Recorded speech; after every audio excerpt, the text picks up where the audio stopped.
Reactive Training Systems. I posted a video recently on my Instagram of me performing some wide grip benches doing MyoReps. For those of you who don't know, MyoReps are a form of auto-regulated rest-pause training. You start with a activation set. So this one is something that's higher reps, say 12 reps. And you do that activation set, you rack the bar, and then you rest for about 5 deep breaths. And then you perform an additional set of about 1/4 of the reps. So in this case, you perform a triple. Again, rack the bar, rest for 5 breaths, and do another triple, and you keep repeating that triple until you can no longer complete the triple. That's obviously kind of rest pause training, but since it's as many rest pause sets as is necessary, you get an auto-regulated effect. If you undershoot your initial set, your initial activation set, or maybe you're just having a particularly good day, you'll get a lot more of the rest pause sets. But if you're having a bad day, or things feel heavy, or it's not going as well as it could, you'll get fewer sets and hence less overall work, less overall volume.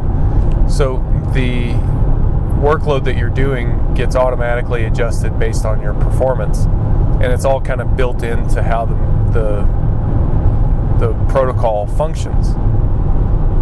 The benefit to doing this kind of rest pause training is definitely more in the realm of hypertrophy. You get a lot of training in a short amount of time. You get a lot of volume in a short amount of time, so your work density is pretty high. So if you have 20 minutes to train, then doing 20 minutes of rest pause training is probably going to yield higher overall volumes than 20 minutes of straight set training or something like that. There is a recovery cost to that, so it's something that you've got to keep in mind. But beyond that, there is some evidence that shows that rest pause training improves satellite cell activation. So that, in my mind, is going to help with hypertrophy potential down the road. It's possibly a similar effect to blood flow restriction training, although it's not restricted to muscles in the limbs. You can do this, like I mentioned, I was doing wide grip benching, which is primarily targeting chest, which you can't really do BFR training for your pecs. So you can use this with any exercise really, or a pretty wide range of exercise, not really any.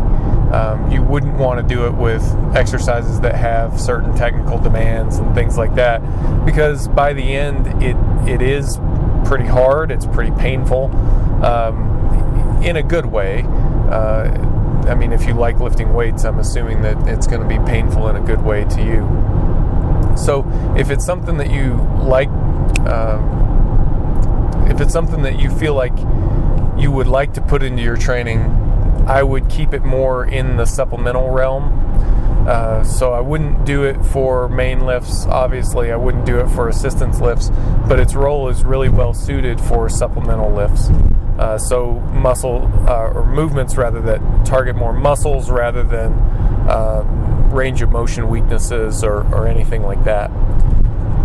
That's going to get you a better overall effect and make you feel a little bit like a bodybuilder too. You get a really nice pump from it, and I think deep down we all have to admit that that's a good feeling.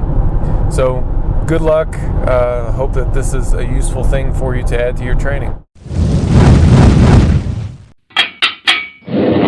Reactive Training Systems.